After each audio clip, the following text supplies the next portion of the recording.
Good evening, ladies and gentlemen.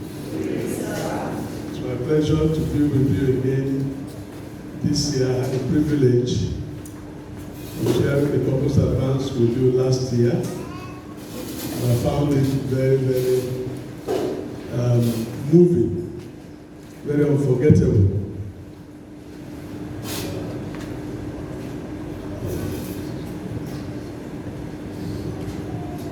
And I am a very shy person.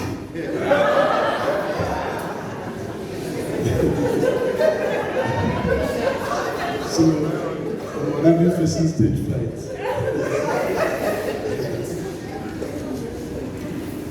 You know, there was this pastor who wrote his sermon on 6 foolscap sheets. And because he wanted to impress his audience, he had rehearsed it 3 times in the royal family in his house. And when it was time to go on the pulpit the next morning, it was new in that marriage. As he got up and all eyes were on him, as all eyes on me now, he developed stage fright. And so suddenly there were bits of sweat on his forehead, and the pastor's warning discovered that the fan was not on, so he put on the fan. And when the fan started blowing, it serially blew away the 6 sheets of paper. And for a reason that, like this evening, that the front seats are vacant, so there was nobody around to pick the papers and return to him. And they tried to recollect what he wrote on those sheets of paper and didn't recollect. So when he said brothers and sisters the first 2 times and didn't remember anything, he knew he had to say something else. So for the 3rd time, he now said, brothers and sisters, before I came up here to talk to you this morning, God and I knew what I wanted to say. But now, only God knows. Let us pray. And that was the sermon. He said, so, anybody who wanted to hear the sermon, that they should tune directly to heaven. But he himself had forgotten to listen. And he was only God himself that knew what to do. When I see the faces of, beautiful faces of young, handsome men and women who are here, I feel intimidated. However, we are talking about marriage, and that is where I have an advantage over many of us here. Because on the 26th of next month, I will have married that young girl there for 45 years.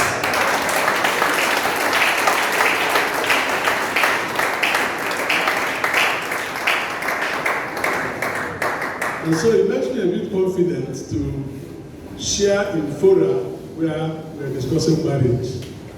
Because having traversed this field for 45 years almost, and I think whatever has been my experiences, if I say they are good, then you need to learn from it. It may impact on you. My wife is Augusta. She's my mate, classmate, age mate, everything. And so when people talk about difficulties in marrying people who are younger than they are, I sympathize with them.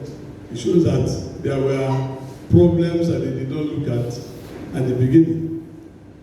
Oftentimes when I discuss marriage, I like to share the 8 basic things that you need to learn, you need to check even before you hitch into a relationship with someone. So if you are on the road, fortunately rather, everybody here is married. But for some of us who have children that are growing up, our own 4 children are married now, then you may need to learn, because you will help to guide them so that they don't get into the mistakes that we got into. Basically, we are talking about hidden pains in marriage. I wonder whether it should have been the first topic so that it doesn't spoil anybody's evening. Because we are going to talk about abuses in marriage. And it did not cross our minds until one of our pastors in one of our parishes in the Anglican Communion in Lagos here invited my wife and I to share fellowship with the couples in the church on the topic abuses in marriage. But when we saw it before, we didn't think there were abuses in marriage. But when we started going through, we found that even in our own marriage there were abuses. So we found that even in our home, that we had things that we had not endured, and they had now become like normal, the new normal. But by the time we go through them this evening, we may discover that it was a topic well thought out, and therefore we help everybody here. Marriage, like we always say, is a very peculiar institution which all of us know is the only institution where you get your degree certificate before you start your lectures. So you don't need us to be on strike or not strike, because the first day you get into it, you get your certificate. And that probably misleads some people into thinking that they don't need to learn, that they are sure to pass since they already have the certificate. And so they find that very soon into the marriage, there are crises. I was in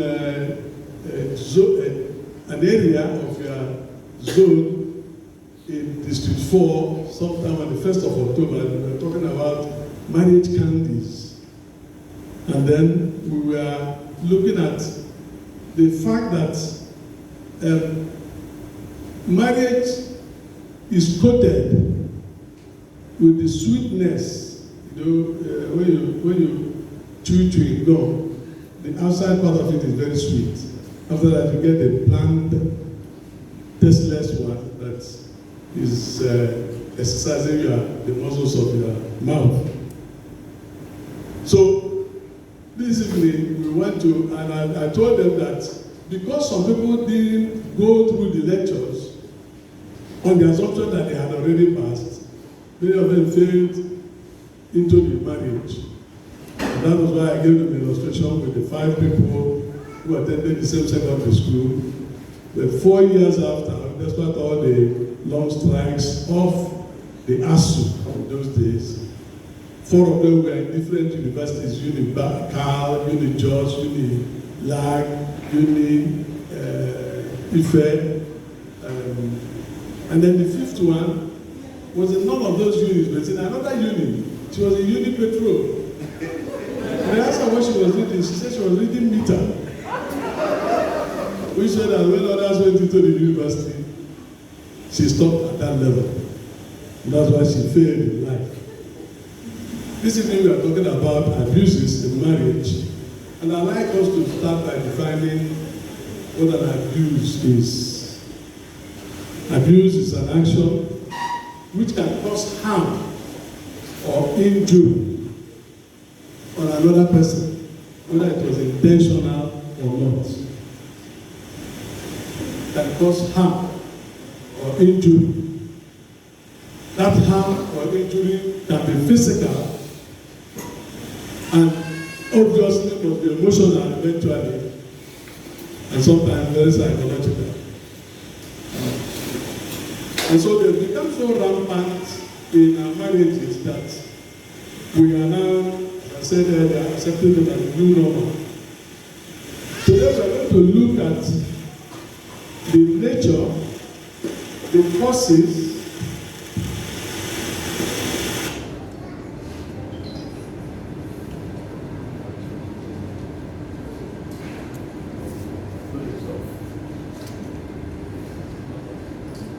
to look at the causes, the nature, the effect, and the management of these hidden pains in marriage. We shall probably be running some risks of excavating some old roots, things that you've already now seen as normal. We're now bringing them up and showing you that they are not normal. The Yoruba people have a saying, I understand that. When two men have stayed in one room together and they come out, both of them smiling and laughing, it means they don't tell themselves the truth. And they were hiding truth from each other. Today we are not going to hide any truth. We are trying to discuss them so that you'll be able to handle them, treat them so that the soul can go and leave a neat scar if the scar doesn't disappear entirely. So relationship abuses, which is our focus today, is a pattern of repeated coercive behavior which tends to force one party to do what he or she wouldn't want to do in normal circumstances. And oftentimes, the person who is abusing the other is doing it to be able to gain control and power over the other person. Again, this may be intentional, premeditated, or may be accidental. Thank God that this is a Christian forum. And therefore, we are not looking at the possibility that the abuses that you have seen in your own circumstances were alcohol or drug generated.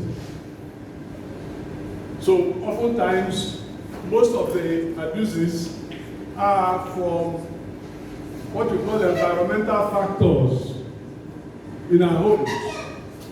Because if you look at the 8 things that anybody ought to consider in getting into a relationship with another person, apart from the medical, the religious, the historical, the cultural factors, and then the social class, the social status of the two families, and the maturity. These are 7. Then the 8th one is the family environmental factor, the factor of the environment on the individual. Because every adult reflects the environment in which he or she grew. Whether you like it or not. It's not your fault, but it happens. And so, if you are like me, I grew up in a village headmaster's house with my father. I grew up in a family of 10, and when we were small, like these days, we give our children food on the table, we put it on the ground. As many of them will sit around the plate, and you're able to stretch your hands into the same plate and eat. And because my father was a headmaster, and that 10 of us, it was not likely that my mother made enough soup at all times to cover us. And so if you dip your fufu or eba too much into the soup, the nearest person to you will catch your hand. I said, no, you want to squeeze the soup. And shake it until eventually the soup on the eba has dropped again. And then you swallow it like that. That was how I grew up. And so you can imagine what it would be like if I married somebody who grew up in Igoi, where they started using fork and knife in the primary school,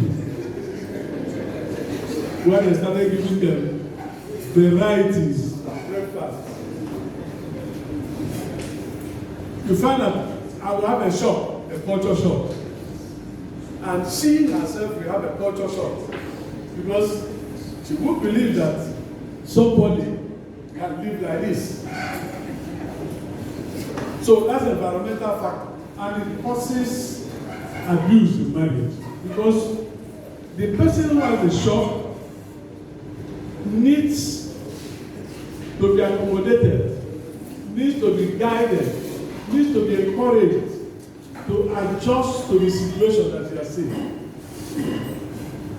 Another environmental factor I would like to illustrate here is if you grew up in a family where the man, okay, for example, I feel my father, even at the time he died at 66, I still knew that he washed his underwear. My mother never did that. he did it himself by his own option. It wasn't that my mother refused to wash. She was willing to do it, but he said I will do it. And so I grew up washing my own underwear up to today. I'm 71, I'm going to 72 in the next 5 months or 6 months. And I still wash my underwear till today. And so, if my daughter, who had seen her father wash his underwear, while a man whose mother used to wash the underwear of the father,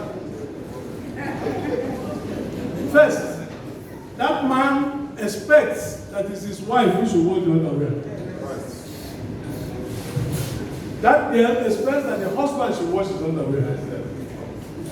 And he goes to create friction. He will try to beg, oh, you are trying to show me because you are from a rich man's house or because you went to school or something. Then abuse will start. You want to leverage power and authority over the woman. That's why I said it can be caused by environmental factors. And so an abuse partner manifests the effect of the abuse. You will notice it if you are close to that person. You will notice that there are symptoms of abuse. When the person is looking too afraid, too confused, too absent-minded, oftentimes angry, and looking trapped, like it's an imprisonment. And because an abuser will definitely want to maintain a stranglehold, oftentimes they want to cut off your external relations. Oh, your people cannot come here, your friends can no longer come to this house, because he wants to hold you completely hostage. And if you've lived with it, you've managed it over the years, it doesn't change the name, there's an abuse. And so, there are other manifestations of abuse. It can come in the form of violence and aggression. And that is why we see wife battering and husband battering back. Ladies not look as if only the men batter the women. The women sometimes batter the men. I remember there was a story of a pastor who had one of his congregants come to him after service and said, "Sir, since I lost my job, my wife doesn't want me to talk in the house." And he said, "No." Why? He said, "Because she said I'm useless. And therefore I shouldn't talk." He said, No, that's not God's plan for your life. I think what we need to pray for you on Sunday. And so please remind me after sermon on Sunday, during prayers, we will pray for you. And so on Sunday, the pastor remembered and said, "By the way, who was that man who talked about being abused by his wife?" The man stood up. He said, "Okay, please come to the front." So the man, gingerly, with drooping shoulders, walked up to the front. And the pastor was about to start the prayers for the man when he said, No, by the way, if there's any other person in this church that has the same problem, please, can you just come up now?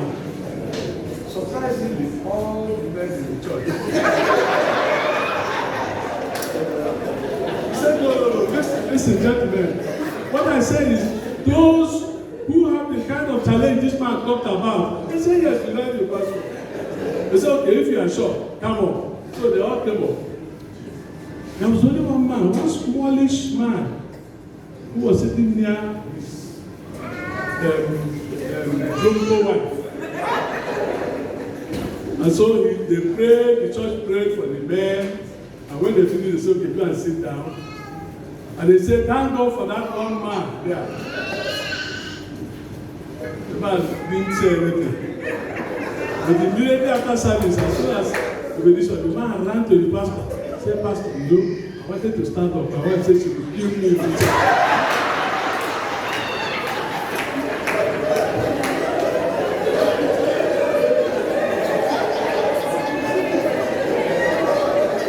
So the pastor said, then you were supposed to let the prayers run.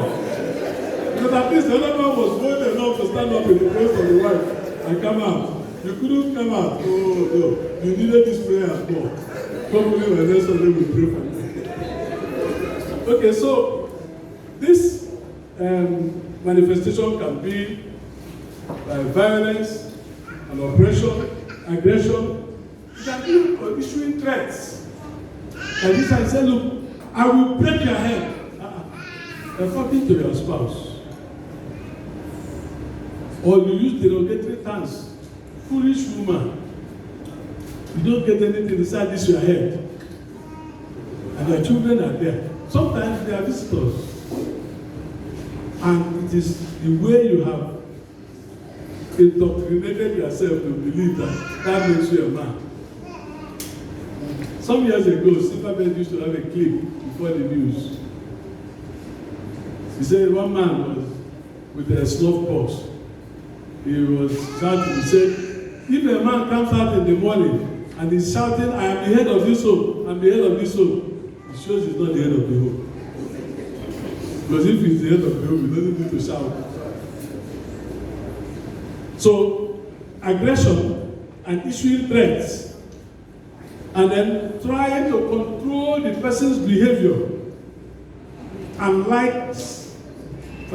For example, the lady wants to watch soap opera, what's this Mexican series, Telemundo. I said, no, don't watch it. Every time you sit down here, foolish woman, you just switch off the television. The woman will just sob, cry, she's trapped. And oftentimes, because they are like children, she doesn't want to go. She wants to believe that the man will change. Most times, they don't change. It happens even some women when they have a financial advantage over their husband. Probably the man didn't have a job now. And the woman is doing some business, is making money, so is bringing food to the table. And the man talks, he said, you didn't put any cover in the food. You can't complain about meat. If I give you one piece of meat, if you don't like it, just go home. He's talking down on the man. By the way, we need to know that people react to this abuse in different ways. Oftentimes, the men become alcoholics or go into drugs to try and suppress their problems. They drink themselves to stupor to drown the sorrow, not realizing that sorrow is an expert swimmer, and it will always swim to the top within a few minutes. And then, of course, we talked about the verbal abuses, and then we talked about the selfish management of sexual needs. When I say selfish management, it's an abuse. And of course, we know that in our own client, you would think it's inordinate for a woman to say, I need sex. And so even if she needs it, she can only behave like the cock, the hen, or the female peacock, who, when he wants to attack and they spread the wings. So the males can see it and say, I get attracted, oh, this one is here. That's the best she can do. But that best she can do only depends on how you now respond. So if you decide that part of your control over her is that you will deny her, St. Paul wrote in 1 Corinthians 7, he said, look, once you enter marriage, the body you carry is not your own. You are carrying it for your spouse. The woman doesn't own her body, it's the man that owns it. The man doesn't own his own, it's the woman that owns it. And so you must, I'm quite sure that the person who will talk about sex will discuss more of that. But it's part of it's a part of violence that is very prevalent in marriages. The sexual orientation and the appetite may differ. Coincidentally, because we are Christians, you are not allowed to test these things before you get into the marriage. So you get in there and find that this person is sexually lazy. Maybe the man or the woman. It is your responsibility to hope and guide and pray for that person to get through with that problem. And so we like to look at the types of violence. The basic one is the physical, the one that is externally manifested. Comes in assaults, comes in tantrums, or that you get annoyed and you take the remote control, hit it on your wife, or get a mop stick, and say you are physically advising her. And physical advice. A parent did say that when God gave Adam a wife, he didn't give him a housemaid. He gave him a partner who will help him to actualize God's purpose in his life. And therefore, for you to lose your temper, even for 1 second, and hit your spouse, I don't know whether the Bible said that the sin that cannot be forgiven is the sin against the Holy Spirit. But I believe that that one should be about the sin that cannot be forgiven. That your spouse, who you went to her people and prostrated and brought palm wine or whatever you brought and begged them and said, please give me this your daughter. That girl is not a refugee. It's not Boko Haram that sacked her from her home. It is your request that the family honored and they gave you this woman. And then suddenly you think she has now become your house girl. Suddenly you are placing expectations of what you know you cannot do yourself upon her. You forget that the job of a woman in the home, like the American survey some years ago found out that if you have to pay a wife for the duties that she handles in the house, it was supposed to be about $420,000 a year, higher than any other paid job, because a woman handles everything. That's why I also say oftentimes that the marriage is a two-man federal government. It's a federal government that is run by two people. And therefore, the two of them will share all the portfolios. The man is supposed to be the head of state and will also be in charge of the ministries of defense, finance, works and housing, external affairs, internal affairs, economic development. And the woman will be the vice president, and then be in charge of ministries of education, agriculture, environment, youth sports and culture, and social development. She does this one. So she has to handle these ones, and therefore it requires that every week when you hear Buhari calling his executive council meeting, you call your own. Then you two sit down, and then she tables the submissions of our own ministries. Like we have at the press conference after this, say Ministry of Works has gotten approval for 56 billion for this road, for Ministry of Transportation has got for road to Maradi. Yes, good. You submit it and it's approved officially. That's what is supposed to be in the house. So how can you then turn out and start beating that person? Whatever will be your reason, whatever will be the source of that provocation, I think we shouldn't. That's part of what the kind of thing that St. Paul will say, that this thing is not even supposed to be had among heathens, not to talk of those of the household of God. So the there are emotional and psychological abuses.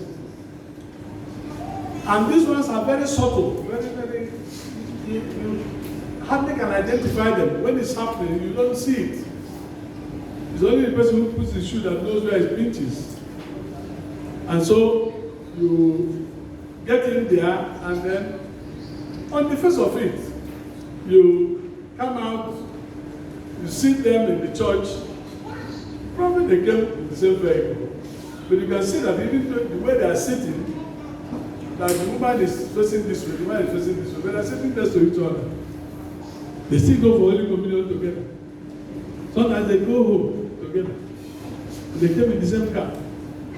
But the relationship has broken down so much, and the emotions are hurting the both of them. That's why you can see a couple that have lived in the same house alone with their children, and they don't talk to themselves for 3 months. I think that was what happened in the case of one man who was supposed to go for a urine test in the morning, and then he produced the sample and left in the toilet. And the wife went in to ease herself and tripped it over. And she didn't want to start talking to this man about it, so she went and put in her own urine and placed it.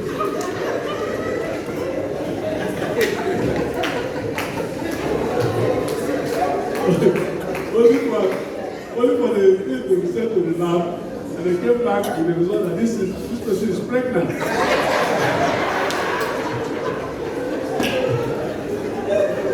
Breakdown of communication.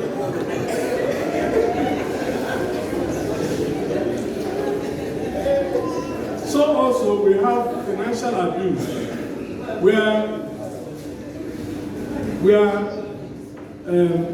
the person that has control of the larger volume of cash in the federal budget of these two-man federal government is now pushing the other person to be in a beggarly position. A friend of mine told me that the day you know how strict your wife can be is when you don't have money to buy fuel and she buys the fuel in the car. And you come back even after 3 weeks and say the fuel is finished. You must give an account of wherever you went to spend that money. Say, how did you finish the fuel? The one you buy for her, you don't know where she goes to. You still buy again. Happy. So that can be financial abuse.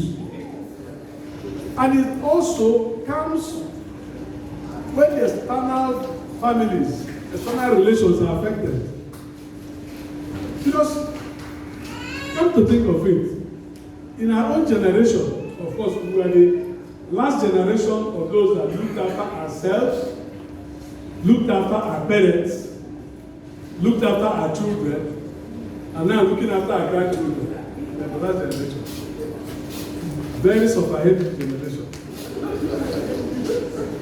And so, if you now have your families, because you didn't come from the woods, you came from families, and your wife sees that you are making substantial contribution to your father's family, and even though she's earning, you don't think she should make contribution to her father's family. And she's finding a way, because of the stranglehold you have on her, she's not complaining openly, but she's deep and she's sore. She's undergoing abuse. I had a senior brother and 2 senior sisters, and from their marriages I learned a lot of things that helped me when I was getting married to my wife to fashion a policy to make sure that these things I'm seeing will not come into my house.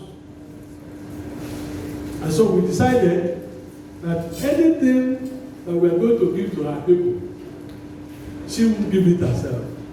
I will bring it. I give it to them. Even if it's coming from her, she should give it to me, I give to them. So they know that I know. Because if she went and gave it to them at the back, they will say, thank you, my daughter, thank you, my daughter. Hiding it from me, not knowing that I know. And that was the same thing. I had lost my father at the time we got married. And so, everything that was given to my mother, she had to give it to her.